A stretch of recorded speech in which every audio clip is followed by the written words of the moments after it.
राधे राधे दोस्तों, जय श्री कृष्णा, जय माता दी। Good morning.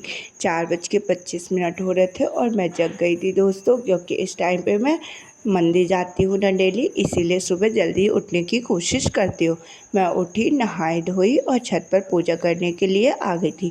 छत पर मैंने पूजा किया, फिर नीचे जाके मैंने लड्डू गोपाल को अपने स्नान कराया, पूजा किया। उसके बाद मंदिर के लिए चली गई। तो मैं मंदिर गई तो वहाँ पे दर्शन वगैरह किया।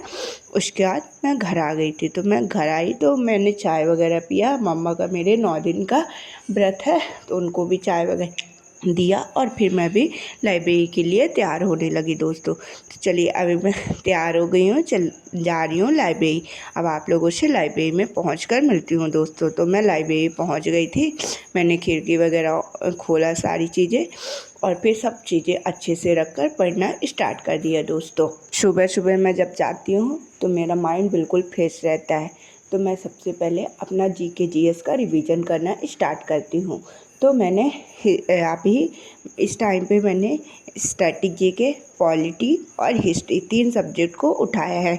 मतलब 2 हफ्ते भी स्टैटिक जीके में तो मुझे 10 से 15 दिन लगेंगे, लेकिन पॉलिटी मेरी 1 वीक में कंप्लीट हो जाएगी। जब मेरी पॉलिटी कंप्लीट हो जाएगी, उसकी जगह मैं साइंस को उठाऊंगी। और जब मेरी स्टैटिक जीके वाला पोर्शन कंप्लीट हो जाएगा, उसकी जगह मैं सोच रही हूँ जियोग्राफी और इकोनॉमिक्स को उठा लूँ। तो जैसे सारी सब्जेक्ट मेरी एक बार कंप्लीट हो जाएगी, उसके बाद हम लोग प्रैक्टिस सेट भी तो सॉल्व कर रहे हैं, उसका भी रिवीजन डेली कर रही हूँ। फिर इकट्ठा भी रिवीजन करना पड़ेगा।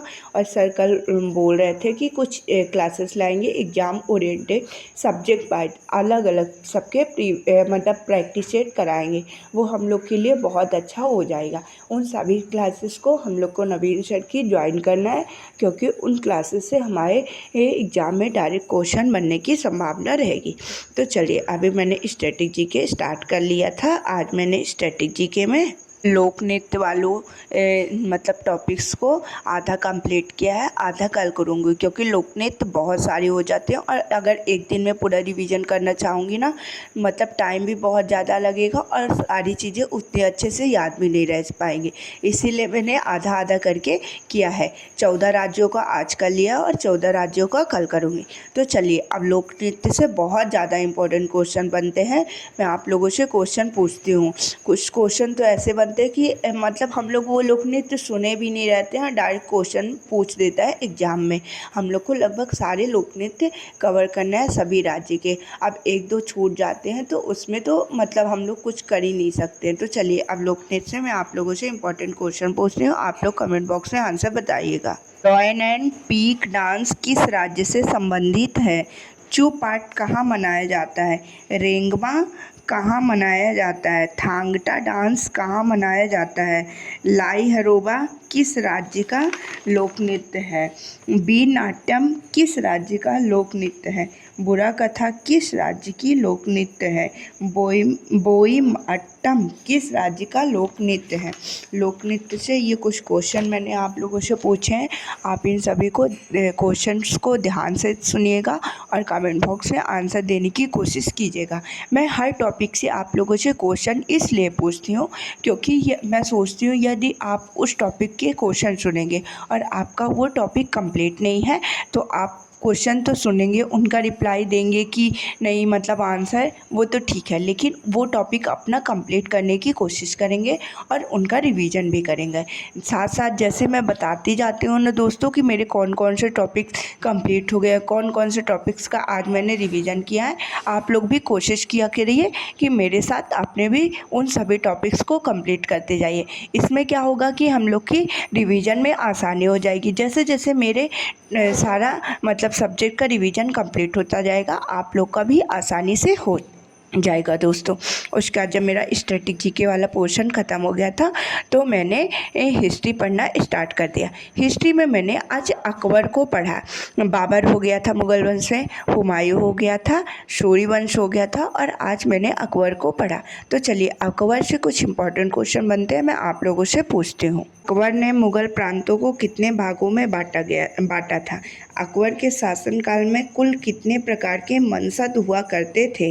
इलाहाबाद का किला 1583 में किसने बनवाया था। उसके बाद मेरी हिस्ट्री भी कंप्लीट हो गई थी। उसके बाद मैंने पॉलिटी को पढ़ना स्टार्ट कर दिया। पॉलिटी में आज मैंने राज्य की कार्यपालिका भाग 6 को पढ़ा, आर्टिकल 152 से लेकर 237 तक। तो चलिए राज्य की कार्यपालिका से कुछ इम्पोर्टेंट क्वेश्चन पूछती हूँ। प्रत्येक राज्य का एक राज्यपाल होगा, किस आर्टिकल से संबंधित है। राज्यपाल की नियुक्ति राष्ट्रपति के द्वारा किस आर्टिकल के तहत की जाती है। राज्यपाल को शपथ का उल्लेख किस आर्टिकल में है। फिर मैं पॉलिटी वाला पूरा टॉपिक्स कंप्लीट कर चुकी थी। उसके बाद मैंने मैथ्स की क्लासेस लेना स्टार्ट कर दिया। मैथ्स में मैं सुबह वाले टाइम में मैं क्या करती हूँ कि जो भी गगन सर ने यूट्यूब में रेलवे के जैसे लेटेस्ट एग्ज़ाम हुए हैं उनके लेटेस्ट जो क्वेश्चन है उनकी सर ने प्रैक्टिस कराई है, उन्हीं सबको मैं भी प्रैक्टिस करती हूँ। आप लोग अगर अभी प्रैक्टिस करना स्टार्ट नहीं किए हैं दोस्तों, जल्दी जल्दी से उन सभी क्लासेस को कंप्लीट कर लीजिए। उसके बाद गगन सर ने इसका आरपीएफ कांस्टेबल का मतलब सारे चैप्टर वाइज क्वेश्चन करके टेलीग्राम में शेयर कर दिया है। अब मेरी 3 क्लासेस और बची हैं। जब मेरी ये क्लासेस कंप्लीट हो जाएंगी उसके बाद मैं वो सारे क्वेश्चन का प्रैक्टिस करूँगी, क्योंकि आरपीएफ कांस्टेबल में भी बहुत अच्छे लेवल के अर्थमेटिक और एडवांस दोनों से क्वेश्चन पूछे थे और वो हमारे एनटीपीसी एग्ज़ाम के लिए बहुत ज़्यादा इम्पॉर्टेंट है। इसीलिए जहाँ मेरी ये क्लासेस कंप्लीट हो जाएंगी तो मैं उन क्वेश्चन का प्रैक्टिस करना स्टार्ट कर दूँगी। आप लोगों से मैं शेयर करूँगी जब मैं उन क्वेश्चन का प्रैक्टिस करना स्टार्ट करूँगी। आप लोग को भी मेरे साथ साथ ज्वाइन होना होगा तो हो जाएगा, और मैं बताऊँगी कि मैं एक दिन में कितने क्वेश्चन प्रैक्टिस कर रही हूँ, क्योंकि एडवांस भी रहेगी। ज़्यादा एडवांस मैथ्स तो नहीं थी, लेकिन कुछ क्वेश्चन मेंसुरेशन वगैरह के हैं, उनका सर ने अलग से पीडीएफ सेंड किया है और इनका अर्थमेटिक वाले का अलग से और चैप्टर वाइज। तो इससे हम लोग को जब ये क्वेश्चन हम प्रैक्टिस कर लेंगे ना, हमें बहुत ज़्यादा मतलब आसानी होगी। और मेन चीज़ ये है कि सारे चैप्टर्स का एक बार पूरा रिवीजन हो जाएगा और प्रैक्टिस हो जाएगा, और जो चैप्टर्स के कॉन्सेप्ट हमें भूलेंगे तो उसका हम अपने से रिवीजन कर सकते हैं दोस्तों। उसके बाद जब मैंने मैथ की क्लासेस हो गई थी तो मैंने करंट अफेयर की क्लासेस लेना स्टार्ट कर दिया था। अगर आप लोगों ने अभी भी करंट अफेयर की डेली क्लासेस नहीं स्टार्ट की है तो अभी भी टाइम है दोस्तों। वो अभी मतलब जब एग्ज़ाम डेट आ जाएगी, लगभग मतलब एग्ज़ाम होने के 1 महीने पहले ही एग्ज़ाम डेट आएगी, तो अभी हम लोग के पास टाइम है। हम लोग अभी भी से ये भी करंट अफेयर की क्लासेस डेली लेना स्टार्ट कर देंगे ना, तो एग्ज़ाम तक हमारे 6 मंथ का करंट कंप्लीट हो जाएगा। आप लोग सोचेंगे ये कैसे, क्योंकि सर जो डेली करंट अफेयर की क्लासेस लेते हैं ना, उसमें पिछला भी करंट रिवीजन कराते चलते हैं लल्लन टॉप में।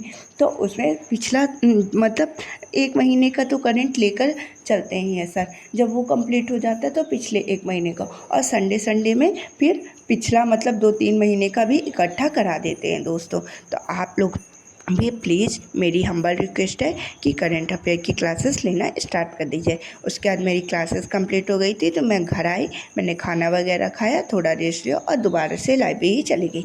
जब मैं दोबारा से लाइब्रेरी चली गई तो आज मैंने सबसे पहले अपनी ट्रिग्नोमेट्री की सारी क्लासेस कंप्लीट की। मेरा ट्रिग्नोमेट्री हो गया है एडवांस से, मेरा प्रायिकता वाला चैप्टर हो गया है, स्टैटिक्स हो गया है और हाइट एंड डिस्टेंस हो गया है। अब मैं सोच रही हूँ कल से मैं अलजेब्रा स्टार्ट करूँगी। और आप लोगों ने एडवांस मैथ्स के कौन कौन से चैप्टर रिवीजन कर लिए हैं कमेंट बॉक्स में आंसर बताइएगा। फिर उसके बाद मेरी मैथ्स की क्लासेस कंप्लीट हो गई थी तो मैंने प्रैक्टिस सेट लेना स्टार्ट कर दिया। प्रैक्टिस सेट लेना बहुत ज़्यादा अनिवार्य है। आप लोग भी प्रैक्टिस सेट को ज्वाइन करिए, आप देखेंगे कि आपको उससे बहुत ज़्यादा फ़ायदा मिल रहा है। जब प्रैक्टिस सेट की क्लासेस मेरी कंप्लीट हो गई उसके बाद मैंने हिस्ट्री की क्लासेस लेना स्टार्ट कर दिया। हिस्ट्री में आज सर ने सूर्यवंश को कंप्लीट कराया है। अब जैसे आज सूर्यवंश हो गया, सूर्यवंश का मैंने सुबह मतलब कल ही मैंने पूरा रिवीजन कर लिया था, और जब मैंने सर से एक बार और पढ़ा ना तो और भी जो चीज़ें एडवांस की चीज़ें थी वो तो मेरी मतलब माइंड में सेट हो गई, और जो मैंने बेसिक पढ़ा था ना वो और अच्छे से मुझे याद हो गया। क्योंकि एक बार जब हम लोग कोई चीज़ पढ़ते हैं उतना नहीं याद होता, लेकिन सर लोग वही चीज़ें अच्छे से एक्सप्लेन करके बता देते हैं ना, तो वो चीज़ें हमारे माइंड में सेट हो जाते हैं। इसलिए मैं आप लोगों से बार बार बोल रही हूँ, यदि आपने एक बार हिस्ट्री पढ़ा भी है तो भी दोबारा से ये सर की क्लासेस को ले लीजिए, इससे आप लोग को बहुत फ़ायदा ही मिलेगा। उसके बाद जब मेरी हिस्ट्री की क्लासेस कंप्लीट हो गई थी, तो मैंने रीजनिंग का प्रैक्टिस सेट सॉल्व करना स्टार्ट कर दिया। जब से मैंने प्रैक्टिस सेट सॉल्व किया है मतलब स्टार्ट किया है ना, तो मेरे इन रीजनिंग के क्वेश्चन गलत होने कम हो गए हैं, और मतलब ज़्यादा से ज़्यादा मैं सेक्शनल में 29-30 ऐसे ही स्कोर कर रही हूँ। यदि आपने भी रीजनिंग का प्रैक्टिस सेट लेना नहीं स्टार्ट किया है तो अभी भी टाइम है दोस्तों, कर दीजिए। सारी सब्जेक्ट का हमें रिवीजन प्रॉपर करना है और सभी सब्जेक्ट को हमें अपना 100% दोस्तों। उसके बाद जब रीजनिंग की क्लासेस हो गई थी तो मैं घर के लिए निकल गई थी, क्योंकि रात हो गई थी। घर पर जाकर मैंने खाना वगैरह खाया, लड्डू गोपाल को दूध पिलाया और मैं भी उनको सुलाकर सोने के लिए चली गई। जैसे कि राधे राधे, गुड नाइट।